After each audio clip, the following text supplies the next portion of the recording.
بسم اللہ الرحمن الرحیم۔ کیا آپ کو بھی لگتا ہے کہ نماز صرف ایک فرض بن گئی ہے؟ نماز میں ہمارا دل نہیں لگتا، سکون نہیں ملتا؟ تو یہ ویڈیو آپ کے لیے ہے۔ یہ سوال آج کے بہت سے مسلمانوں کے دل کی آواز ہے۔ نماز میں دل کیوں نہیں لگتا؟ کیونکہ ہم جلدی میں نماز پڑھتے ہیں، دل اور زبان الگ ہوتے ہیں، موبائل، دنیا، دماغ ہر طرف بھٹکتا ہے، کیونکہ ہم جس سے بات کر رہے ہوتے ہیں اسے پہچانتے ہی نہیں۔ نماز کو عادت بنا دیا ہے، عبادت نہیں۔ جیسا کہ ہم بچپن سے سنتے ہیں کہ نماز پڑھنی ہے، نماز پڑھنی ہے، مگر ہمیں یہ سکھایا ہی نہیں گیا کہ کیوں پڑھنی ہے۔ اور جب مقصد صرف فرض پورا کرنا ہو جائے تو روحانیت خود بخود ختم ہو جاتی ہے۔ جیسے کہ کوئی مشین روز ایک بٹن دباتی ہے مگر اسے معلوم ہی نہیں کہ کیوں۔ ایسے ہی ہماری نماز بھی صرف ایک خالی عمل بن جاتی ہے۔ دماغ دنیا میں اور جسم نماز میں ہوتا ہے۔ ہم نماز کے دوران بھی بہت کچھ سوچتے رہتے ہیں، موبائل نوٹیفیکیشن، کام، بزنس، گھر، کل کے پلان، اور یہاں تک کہ کون کیا کہے گا۔ نماز میں دل لگنے کی بجائے دماغ اور روح بکھر جاتے ہیں۔ اللہ پاک کی ہمیں پہچان ہی نہیں ہے۔ اگر یہ یقین ہو کہ اللہ مجھے دیکھ رہا ہے، میری ہر بات سن رہا ہے، میرے دل کا حال بھی جانتا ہے، تو کیسا لگے گا؟ اور پھر کیسے دل نہ لگے گا نماز میں؟ قرآن پاک میں ارشاد ہے، اللہ پاک ہر دل کی بات جاننے والا ہے۔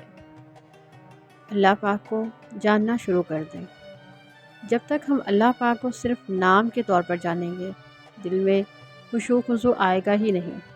اور جب ہم سمجھیں گے کہ اللہ پاک ہمیں سن رہا ہے، ہمیں دیکھ رہا ہے، ہمارے سامنے ہے، تبھی تو دل جھکے گا اور روح سجدہ کرے گی۔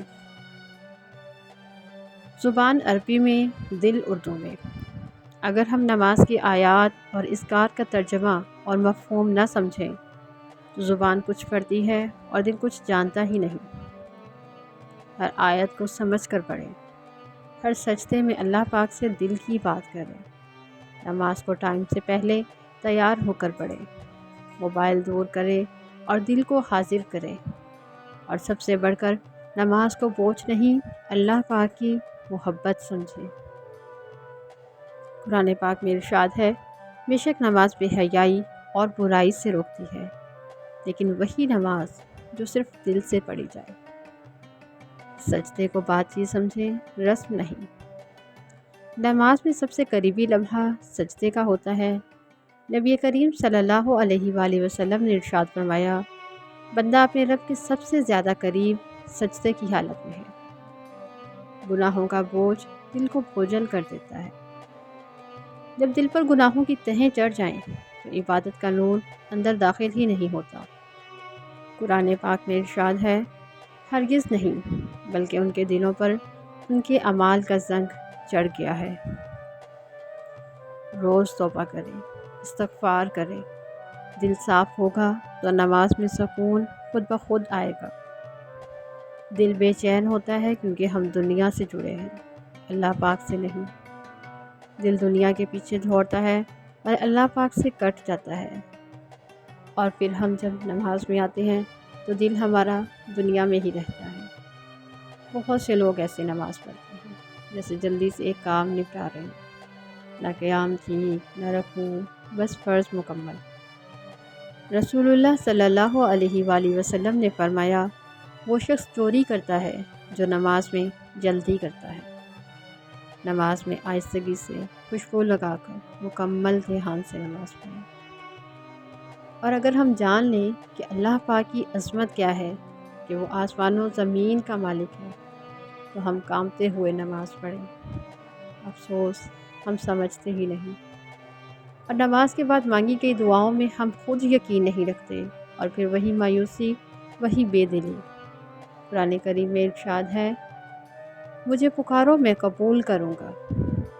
اللہ پاک کے سامنے آ کر اگر دل نہ لگے تو پھر اور کہاں لگے گا؟ دل کو صاف کریں، یقین، محبت، عاجزی اور اللہ پاک کا تصور لائیں۔ نماز صرف فرض نہیں، یہ ہمارے لیے سکون، طاقت اور جنت کا راستہ ہے۔ زبان، دماغ اور دل، یہ تینوں نماز میں لازمی جز ہیں۔ اگر دل نماز میں نہیں لگتا تو یہ مت سوچو کہ نماز چھوڑ دوں، بلکہ دل کو سمجھاؤ کہ نماز رب سے ملاقات ہے۔ گناہ، غفلت، دنیا، یہ سب مٹا دو، دل خود ہی لگنا شروع ہو جائے گا۔ نماز بوجھ نہیں ہے، یہ اللہ پاک سے محبت ہے۔ دعا کرتے ہیں، یا اللہ پاک میرے دل کو نماز میں جھکنے والا بنا دے، میری نماز کو میری روح کی خوشی بنا دے، اور مجھے ان لوگوں میں شامل فرما جنہیں نماز میں سکون ملتا ہے اور سجدے میں تیرا قرب۔ آمین یا رب العالمین۔ جزاک اللہ خیرا کثیرا فی الدنیا والآخرہ۔ صلی اللہ علیہ وآلہ وسلم۔